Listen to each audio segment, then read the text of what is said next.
नमस्कार मित्रों, आज है 9 अक्टूबर रविवार। कल था 8 अक्टूबर। 8 अक्टूबर 1932 को इंडियन एयरफोर्स को यूनाइटेड किंगडम की रॉयल एयरफोर्स के सपोर्टिंग यूनिट के रूप में ऐड किया गया था।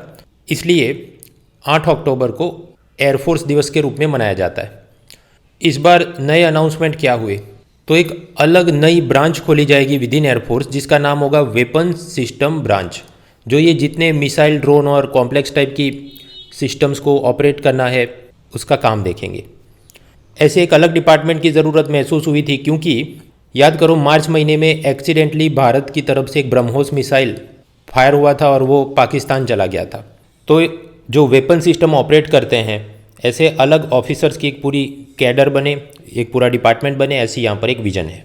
डिफेंस के बाद इंटरनेशनल रिलेशन में इंडिया जो दुनिया का तीसरा सबसे बड़ा ऑयल इंपोर्टर है, तो उसे जो देश से खरीदना होगा ऑयल हम खरीदेंगे। रशिया से खरीदना है तो रशिया से, ईरान से खरीदना है तो ईरान से। तुम हमको मत सिखाओ, ऐसा भारत के पेट्रोलियम मिनिस्टर हरदीप सिंह पुरी ने अमेरिका में कहा है।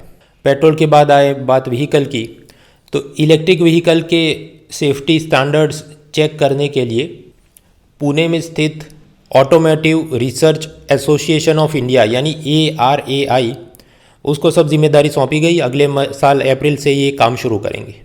पॉलिटी के समाचारों में इलेक्शन, शिवसेना में दो गुट बन गए हैं, एक तो उद्धव ठाकरे वाला और दूसरा महाराष्ट्र के चीफ मिनिस्टर एकनाथ शिंदे वाला।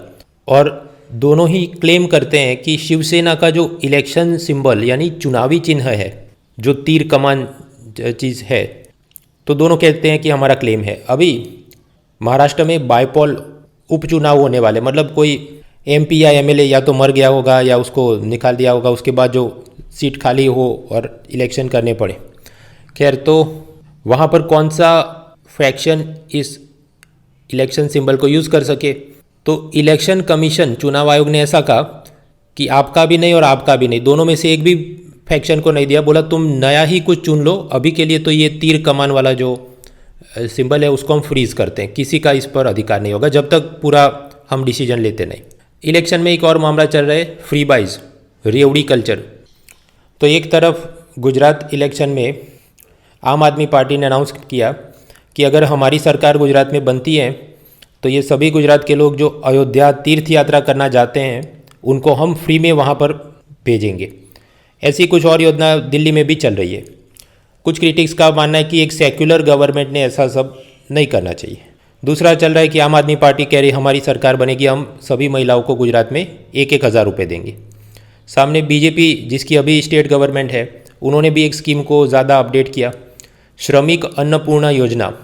वैसे वो पहले से चलती थी कि मज़दूरों को सस्ते में खाना मिले, अब उसको और सस्ता कर दिया कि 5 रुपये में आपको खाना मिलेगा। तो क्या ये सब खर्चे उठाने के लिए सरकार के पास पैसा है वगैरह, वो पूरी जो फ्री बाय कल्चर की डिबेट चलती है उसमें हमारे पास कुछ और नए एग्जाम्पल आ गए। उसके बाद पेज 2, 3, 4, 5 में कुछ खास काम का नहीं। Page 6 economy. फेब्रुआरी महीने में भारत ने UAE के साथ एक कॉम्प्रिहेंसिव इकोनॉमिक पार्टनरशिप अग्रीमेंट यानी CEPA सेपा साइन किया था। उसमें एक मुद्दा ऐसा है कि अगर इंडिया UAE से सोना, गोल्ड आयात करता है तो इम्पोर्टेड गोल्ड पर जो भी कस्टम ड्यूटी यानी सीमा शुल्क लगता हो, मान लीजिए 15%, लेकिन अगर UAE से आ रहा है तो उस पर 1% कम लगाएंगे, ऐसी बात है। अब प्रश्न ऐसा, तो गोल्ड हर जगह आता होगा तो कोई सेंट्रल नोडल एजेंसी होनी चाहिए जो इन सब को कोऑर्डिनेट करे। तो ये जिम्मेदारी गिफ्ट सिटी को दी गई है। गिफ्ट सिटी क्या है? एक टाइप का financial SEZ, special economic zone है गुजरात में, अहमदाबाद और गांधीनगर के बीच। तो गिफ्ट सिटी UAE से ऐसा 200 टन गोल्ड इंपोर्ट करेगा और फिर भारत के जो ज्वेलर्स को खरीदना है वो सब गिफ्ट सिटी से खरीद लेंगे। इसके लिए वहाँ पर जैसे शेयर मार्केट में Bombay stock exchange, national stock exchange है, ऐसा गोल्ड मार्केट के लिए भी एक स्टॉक एक्सचेंज जैसी चीज़ बनाई है। वो भी भारत का सबसे पहला कहाँ बना, तो जवाब है गिफ्ट सिटी में, जिसका नाम है इंटरनेशनल बुलियन एक्सचेंज यानी IIBX। और ये इतना 200 टन सोना आएगा जो गिफ्ट सिटी में रखेंगे, तो उसके लिए 2 नहीं 3 जोरदार किस्म के सब गोल्ड वॉल्ट बनाए गए हैं। अब हो सकता है इस पर वो सब एक था टाइगर जेम्स बॉन्ड टाइप के वीडियो बनाने भी शुरू हो जाए यूट्यूब पे कि उधर से वो Vin Diesel fast and furious जैसा चोरी करके तो नहीं ले जाएगा, तो वो सब एग्जाम के लिए काम का नहीं है। पॉलिटी में कुछ और समाचार। एक है फेडरलिज्म, संघवाद, यूनियन स्टेट के रिलेशनशिप। दूसरा होता है मेंस पेपर फॉर एथिक्स के लिए leadership quality, constitutional morality, constitutional ethics. तो अगर प्रेसिडेंट राष्ट्रपति किसी स्टेट की विजिट पे आ रहे हैं और उनके सम्मान में रिसेप्शन मतलब रात्रि भोज रखा गया है, तो चीफ मिनिस्टर की जिम्मेदारी होती है कि वो भी वहाँ पर सलाम दुआ करने के लिए, हाजिरी देने के लिए आए। तो भारत के प्रेसिडेंट द्रौपदी मुर्मू पंजाब यात्रा पर और उनके सम्मान में ऐसा रिसेप्शन, रात्रि भोज सब रखा गया था। पहले चीफ मिनिस्टर भगवंत मान ने कहा हाँ मैं भी आ जाऊँगा, लेकिन फिर वो आए नहीं। क्यों? क्योंकि वो गुजरात इलेक्शन कैंपेन के लिए चले गए थे। तो इस पर पंजाब के गवर्नर ने काफ़ी लताड़ लगाई है कि आपको अपनी कॉन्स्टिट्यूशनल ड्यूटीज़ का कुछ सम्मान नहीं है, प्रेसिडेंट का लिहाज नहीं रखा वगैरह। तो ये सब क्या दिखाता है? Declining respect towards the institutions और increasing greed and short term priorities की चुनाव जीतना ही अब मेन चीज़ हो गई। तो प्रेसिडेंट तो आते जाते रहते, वो मेन चीज़ नहीं है। फिर दूसरा एक और ऐसा ही समाचार कि वो पोल स्ट्रेटेजिस्ट प्रशांत किशोर, उसने एक बयान दिया कि लालू यादव का बेटा सिर्फ 9वीं कक्षा तक पढ़ा है लेकिन उसको चीफ मिनिस्टर बनना है, जबकि अगर आपका बेटा मतलब आम जनता का बेटा 9th स्टैंडर्ड तक पढ़ा हो तो उसको सरकारी प्यून की नौकरी के लिए भी वो अप्लाई नहीं कर पाएगा। फिर बड़े से advertisement, Suryagram India's first solar powered village, जो हमने कल ही देखा था गुजरात के मेहसाना के मोढेरा में। पेज 8 पर सब लाइफ बड़े बड़े कॉलम है, खास कुछ काम का नहीं। पेज 9 पे भी कॉलम है। अब एक कॉलम है king queen pawn and intrigue in all 64 square, मतलब चेस के बारे में कॉलम है।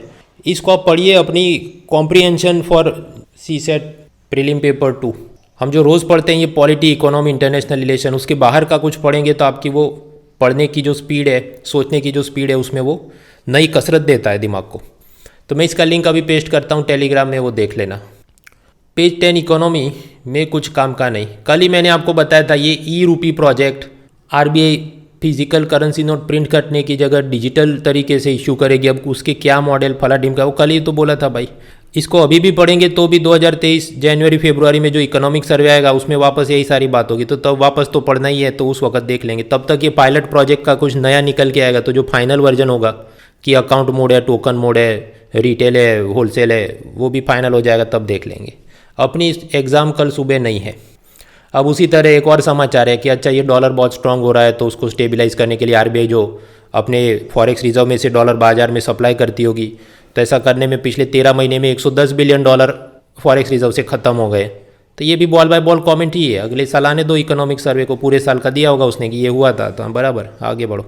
फिर black money, tax evasion, tax avoidance के बारे में एक समाचार कि ये जीएसटी जो 2017 से लागू हुआ, जिसके अंदर ये जो बड़े बिजनेसमैन हैं उन्होंने रजिस्टर करना होता है और नीचे कस्टमर से उन्होंने जो कोई भी प्रोडक्ट का प्राइस प्लस जीएसटी कलेक्ट किया है तो उसमें से जीएसटी की रकम उन्होंने हर महीने सरकार में जमा करनी होती है। तो कुल मिलाकर 12 लाख ऐसे रजिस्टर्ड टैक्स पेयर हैं, जीएसटी टैक्स पेयर, कि उन्होंने अब तक एक भी रुपया जमा नहीं किया है सिंस 2017। उसका मतलब क्या हुआ कि वो या तो उनका इतना कलेक्शन नहीं हो रहा होगा या फिर कि वो कुछ ऐसा रिफंड क्लेम करते होंगे कि अच्छा मैंने 1 लाख का सामान बेचा था तो सामने 1 लाख का खरीदा भी था, तो मेरा तो प्लस माइनस जीरो है लायबिलिटी।